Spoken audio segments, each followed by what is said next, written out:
കഴിഞ്ഞു. ഇനി ഈ ദാസനെ സമാധാനത്തിൽ വിട്ടയക്കണമേ. വിശുദ്ധ ലൂക്കായുടെ സുവിശേഷം 2-ാം അധ്യായം.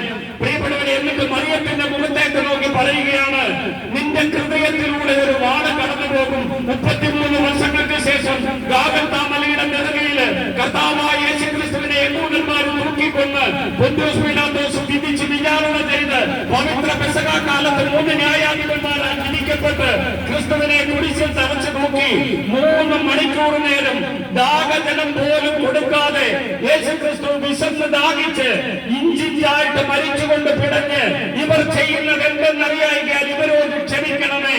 യേശുക്രിസ്തു പറഞ്ഞു, ശത്രുക്കളെ സ്നേഹിക്കുകയും നിങ്ങളെ പീഡിപ്പിക്കുന്നവർക്ക് വേണ്ടി പ്രാർത്ഥിക്കുകയും. തിരുവേദി സ്വദേശികളെ, പ്രിയ സഹോദരങ്ങളെ, നിങ്ങൾ അറിയുക, സകല മനുഷ്യരും വാളെടുത്ത് യുദ്ധം ചെയ്യുകയും പിടിച്ചടക്കി മുന്നോട്ട് പോവുകയും ചെയ്തു.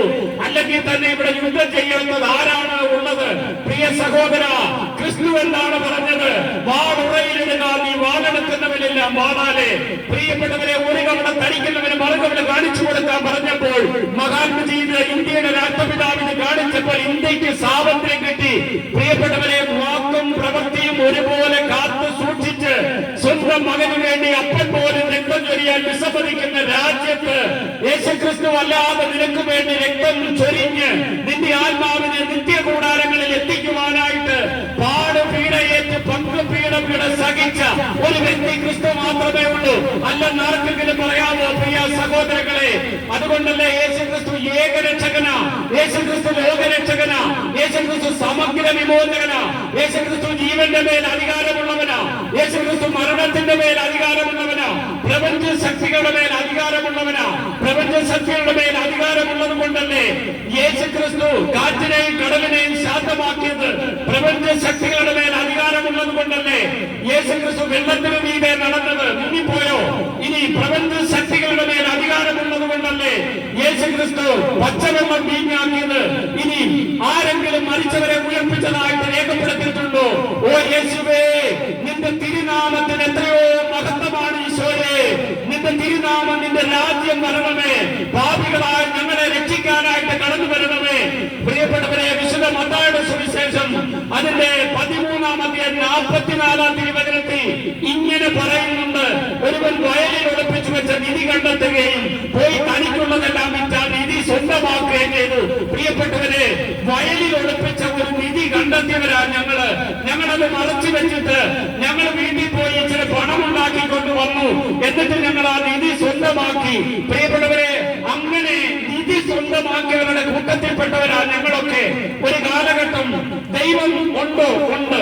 ദൈവമില്ലേ? ഇല്ല. ഇപ്പൊ തൽക്കാലം വയറിന്റെ കാര്യത്തിന് എന്നാ ചെയ്യുമെന്നും പറഞ്ഞ് ഓടി നടന്നവരാണ്. സമാധാനമില്ലാത്ത സമയത്ത് ഞങ്ങള് മദ്യം കുറിച്ചുകൊണ്ട് സമാധാനം നേടിയവരുണ്ട്. കരിങ്കല്ല് കോറയിലെ പണിക്കാരനായിരുന്നു ഞാൻ. വിദ്യാഭ്യാസ യോഗ്യതകള് എനിക്കില്ല, ഒരു 8ാം ക്ലാസ് മാത്രമേ ഉള്ളൂ.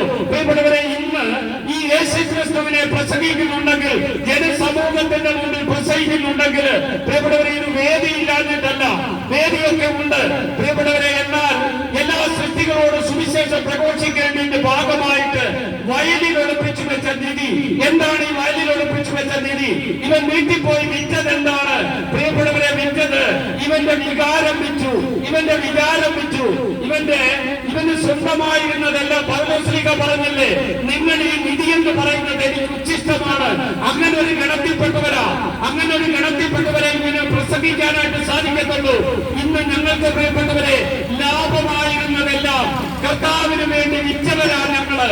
ഞങ്ങൾക്ക് കിട്ടേണ്ട സുഖങ്ങളെല്ലാം കർത്താവിന് വേണ്ടി വിറ്റുകൊണ്ട് കർത്താവിന് വേണ്ടി തൊണ്ട പൊട്ടുന്ന ദൈവത്തിന്റെ ചാവേറുകളായി മാറിയിരിക്കുകയാണ് ഞങ്ങള്.